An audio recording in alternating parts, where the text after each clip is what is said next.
আমরা দেখেছি পৃথিবীর কোনো দেশই কিন্তু বড় বড় ইন্ডাস্ট্রি লং টার্ম ফাইন্যান্সই সাধারণত পুঁজিবাজার থেকে আসে, ইকুইটি ফাইন্যান্সিং, বড় বড় কোম্পানি শেয়ার ফ্লোট করে। ব্যাংক ফাইন্যান্স আমরা আর ইস্যু করতে চাই, কারণ ব্যাংকের ফাইন্যান্স হলে কি, ব্যাংক হলো জনগণের টাকা, জমানত করার টাকা, সেটাই চলে যায়। তবে এইগুলো নিয়ে আমরা কথা বলেছি সিকিউরিটি এক্সচেঞ্জ কমিশন, আর দুইটা আমাদের এক্সচেঞ্জ হাউসের ঢাকা স্টক এক্সচেঞ্জ সিএসসি আছে, ব্রোকার্স অ্যাসোসিয়েশন আছে, সবাইকে নিয়ে তাদের কী সুবিধা অসুবিধা শুনেছি। এবং ইতিমধ্যে কিছু মেজর নাও হয়েছে টু ব্রিং দ্য কনফিডেন্স।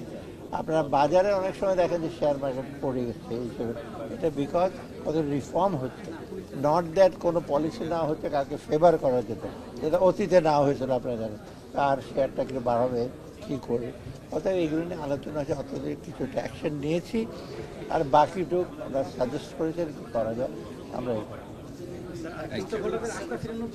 হ্যাঁ, আস্থা ফেরানোর জন্য আমরা তো আস্থা ফেরানোর জন্য যথেষ্ট সহায়তা করছি, সিকিউরিটি এক্সচেঞ্জ কমিশনকে সাপোর্ট দিচ্ছি, এবং বাংলাদেশ ব্যাংক ওনাদের সাথে কথা বলছে, অন্যরকম সাপোর্ট দিচ্ছে। আইসিবির জন্য 3,000 কোটি টাকা দিলাম, এটা তো আস্থা ফেরানোর জন্য মিউচুয়াল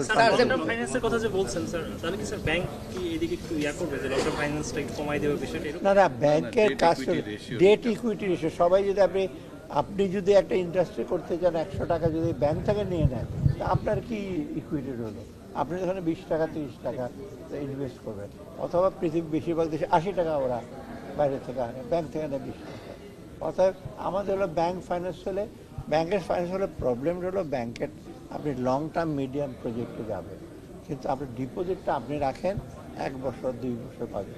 অর্থাৎ মিসম্যাচ আছে না, আমরা যেটা বলি যে সে ম্যাচুরিটি নেই, আপনার টাকা আপনি নিয়ে চলে আসবেন 2 বছর পর, ওখানে তো ব্যাংক দিয়েছে 5-10 বছরের জন্য, তখনই তো ব্যাংকের সাথে গ্যাপ হয়। যদিও তো বিভিন্ন বাকেটে রেখে ওরা ম্যানেজ করে, সেটা সবসময় ম্যানেজমেন্ট।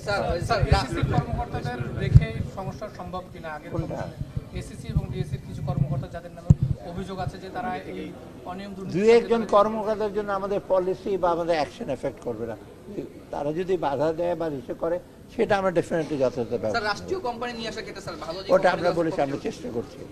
সেটা একটা মোট কথা, শুধু রাষ্ট্রীয় কোম্পানি না, ভালো ভালো যে প্রাইভেট কোম্পানি আছে, কর্পোরেশনগুলো আসে না, তারা ওই ফ্যামিলি বেস ইসে করতে চায়, আমরা তারা এনকারেজ করি তারাও যেন আসে, যাতে আপনার বেসটা বাড়ে। কারণ ভালো শেয়ার আসলে কিন্তু লোকজন একটু কনফিডেন্স পাবে।